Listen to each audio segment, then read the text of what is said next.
नमस्कार दोस्तों, मैं हूं जितेंद्र दीक्षित। 4 पीएम महाराष्ट्र में आपका स्वागत है। महाराष्ट्र ग्राम पंचायत चुनाव के लगभग सभी नतीजे आ चुके हैं।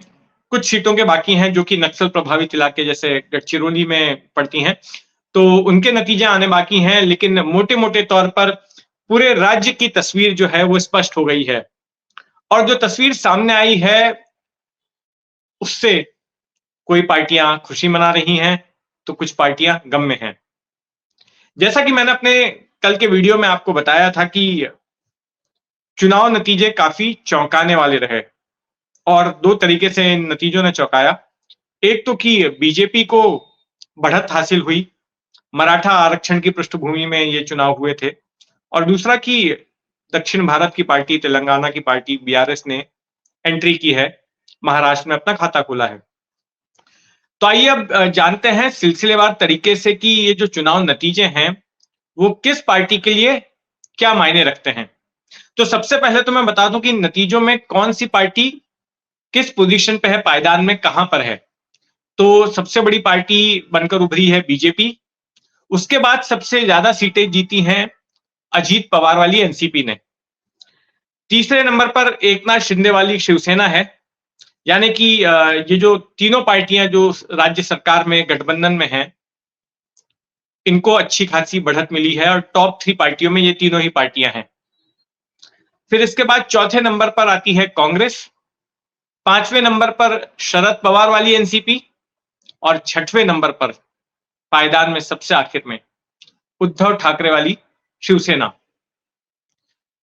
तो आइए इस बात का विश्लेषण करने की हम कोशिश करते हैं कि ये जो चुनाव नतीजे आए हैं किस पार्टी के लिए ये क्या मतलब रखते हैं।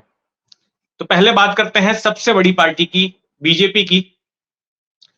तो बीजेपी इन चुनावों में सबसे बड़ी पार्टी बनकर उभरी है। ये चौंकाने वाली बात इसलिए है क्योंकि पिछले हफ्ते तक जो महाराष्ट्र में मराठा आरक्षण की आग लगी हुई थी, पूरे राज्य में जगह जगह पर हिंसा हो रही थी और मनोज जारंगे पाटिल जिस तरह से अनशन पर बैठकर बीजेपी के खिलाफ बयान दे रहे थे, तो उसके बाद ये लगा कि शायद बीजेपी को इसकी कीमत चुकानी पड़ सकती है। खास करके बीजेपी के नेता देवेंद्र फडणवीस को टारगेट किया जा रहा था क्योंकि सितंबर में जब पहली बार मनोज जारंगे पाटिल अनशन पर बैठे थे तो उनका अनशन खत्म करवाने के लिए पुलिस गई थी और बाद में वहां पर आंदोलनकारियों के साथ पुलिस की झड़प हो गई और पुलिस को लाठीचार्ज करना पड़ा। और इसके लिए मनोज जारंगे पाटिल देवेंद्र फडणवीस को ही जिम्मेदार ठहरा रहे थे क्योंकि गृह विभाग उनके पास है। तो सियासी पंडितों को लग रहा था कि इसका खामियाजा जो है बीजेपी को भुगतना पड़ेगा क्योंकि ये ग्रामीण इलाकों के चुनाव हैं और मराठा आरक्षण को लेकर जो आंदोलन असर दिखा रहा था वो भी ग्रामीण इलाकों में ही दिखा रहा था। तो ग्रामीण वोटर नाराज हो सकते हैं बीजेपी से, लेकिन ऐसा हुआ नहीं। नतीजों ने चौंका दिया, बीजेपी सबसे बड़ी पार्टी बनकर उभरी। अच्छा, दूसरे नंबर पर है अजीत पवार की पार्टी। अजीत पवार की पार्टी और एकनाथ शिंदे की पार्टी, ये दो पार्टियां ऐसी हैं जो बगावत के बाद पहली बार किसी चुनाव में उतर रही थी। पिछले साल एकनाथ शिंदे ने शिवसेना से बगावत की थी और इस साल अजीत पवार ने। तो ये देखना था, सभी की दिलचस्पी इस बात में थी कि ये लोग कैसे परफॉर्म करते हैं इन ग्राम पंचायत के चुनाव में। तो अजीत पवार की पार्टी ने काफी अच्छा प्रदर्शन किया और लगभग दुगुनी से ज्यादा सीटें अपने चाचा की पार्टी से यानी कि शरद पवार वाली एनसीपी से हासिल की। और खास करके बारामती जिला, जो कि पवार परिवार का गढ़ माना जाता है, जहां से शरद पवार इतने साल तक विधायक रहे, सांसद रहे, खुद अजीत पवार जहां से आते हैं, तो वहां के अगर आंकड़ों की बात करें तो वहां पर कुल 31 ग्राम पंचायतों में से 29 ग्राम पंचायतें अजीत पवार के गुट के पास गई। और अगर उस काटेवाड़ी गांव की ग्राम पंचायत के बारे में बात करें जो कि पवार परिवार का गांव है, तो वहां पर ग्राम पंचायत की 16 सीटें हैं और उनमें से 14 सीटों पर अजीत पवार के पैनल ने जीत हासिल की और 2 सीटें गई बीजेपी के पास में। तो कुल मिलाकर चाचा और भतीजे में से भतीजे का पलड़ा काफी भारी लग रहा है। और अब ये चर्चा हो रही है कि आने वाले जो लोकसभा चुनाव होंगे और उसके बाद जो विधानसभा चुनाव होंगे, तो उसमें शरद पवार की पार्टी को अपने सर्वाइवल के लिए संघर्ष करना पड़ेगा, अपने अस्तित्व को बरकरार रखने के लिए संघर्ष करना पड़ सकता है, क्योंकि अब इस जीत के बाद जो मोमेंटम गेन होगा, तो अंदाजा ये लगाया जा रहा है कि अजीत पवार की पार्टी और मजबूत हो सकती है और जो लोग शरद पवार के साथ फिलहाल हैं, वो भी शायद अपना पाला ना बदल लें। तो ये रही अजीत पवार की एनसीपी की बात। तीसरे नंबर की पार्टी एकनाथ शिंदे की शिवसेना।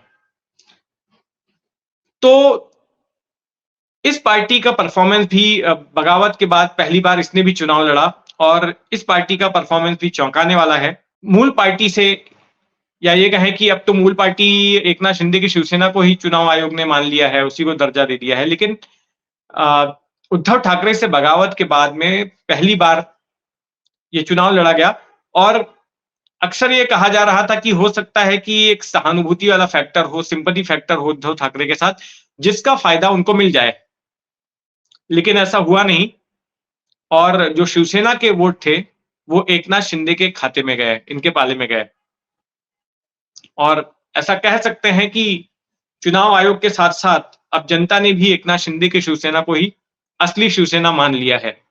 आने वाले वक्त में जिस तरह से अजीत पवार वाली एनसीपी मजबूत होगी, नतीजों के बाद हो सकता है कि एकनाथ शिंदे की शिवसेना के साथ भी वही हो और जो लोग फिलहाल उद्धव ठाकरे के प्रति वफादार बने हुए हैं, शायद उनका मोमेंटम भी एकनाथ शिंदे की तरफ आ जाए।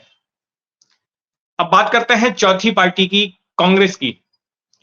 तो महाविकास आघाड़ी की जो तीनों पार्टियां थी, जब महाविकास आघाड़ी की सरकार थी, तो उसमें कांग्रेस तीसरे नंबर पर थी, सबसे छोटी पार्टी थी। लेकिन इन चुनाव में वो सबसे बड़ी पार्टी बनकर उभरी है ग्राम पंचायत के चुनाव में। और कांग्रेस हमेशा, जब से दोनों पार्टियों में बगावत हुई, शिवसेना और एनसीपी में, तो कांग्रेस के नेता जो है सीना ठोक के बोलते रहे कि देखो हमने तो अपने कुनबे को संभाल कर रखा, हमारे यहाँ पर कोई बगावत नहीं हुई और अभी विपक्ष का सबसे बड़ा चेहरा हम ही हैं। तो कांग्रेस के लिए ये चुनाव अच्छी खबर लाए और खास करके विदर्भ में जहां पर बीजेपी का दबदबा था, वहां पर कांग्रेस ने अच्छा परफॉर्म किया। लेकिन कांग्रेस के लिए एक चुनौती भी नई पैदा हो गई है भारत राष्ट्र समिति की शक्ल में। जो केसीआर की पार्टी है, तेलंगाना की पार्टी, उसने भी महाराष्ट्र में अपना खाता खोल लिया है और कई जगहों पर कांग्रेस को इस नई नवेली पार्टी ने धूल चटाया है। तो एक तरह से खतरे की घंटी है कांग्रेस के लिए। अगली पार्टी की बात करते हैं, तो वो है शरद पवार की पार्टी एनसीपी। तो शरद पवार का जो हश्र हुआ है, वो वाकई में चौंकाने वाला रहा, क्योंकि लोगों को लगा कि अजीत पवार अगर बगावत करके गए हैं, तो सिंपैथी जो है शरद पवार के साथ आएगी और शरद पवार खुद जिस तरह से सक्रिय थे हाल के दिनों में, उससे लगा था कि इसका फायदा शरद पवार को पहुंचेगा और सिंपैथी फैक्टर के जरिए जो है वो अच्छा परफॉर्म करेंगे, उनकी पार्टी अच्छा परफॉर्म करेगी। लेकिन वैसा हुआ नहीं और शरद पवार की पार्टी 5वें पायदान पर पहुंच गई और सबसे आखिर में उद्धव ठाकरे वाली शिवसेना सबसे कम सीट जीत पाई है। वैसे भी उद्धव ठाकरे की शिवसेना के बारे में यही कहा जाता रहा है कि शिवसेना जो है वो मुंबई ठाणे की पार्टी रही है और ज्यादा से ज्यादा उसका प्रेजेंस मराठवाड़ा में रहा, औरंगाबाद, उस्मानाबाद जैसे शहरों में।